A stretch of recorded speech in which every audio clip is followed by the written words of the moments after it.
বড়ি ক্ষেত, ওই যে লোক দেখা যাচ্ছে। এখানে হচ্ছে আমাদের পুকুর।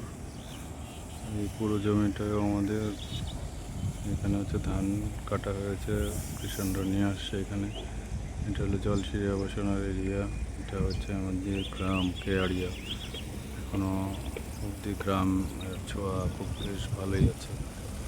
তার পাশেই গড়ে উঠছে পূর্বাচল জলসিরি আবাসন। এটা হচ্ছে Adamjee cantonment school and college. এখানে আমার বাচ্চারা স্নিগ্ধা, সাথী, নুরা হচ্ছে পড়াশোনা করে। এই সেই স্কুল।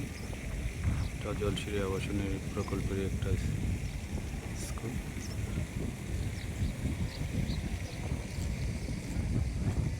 আর্মিরা জোরপূর্বক বালি দিচ্ছে এখানে। আমাদের জমিতে যে নিশান বেড়ে গেছে, এই জায়গাটা হচ্ছে আমাদের জমিনের উপর।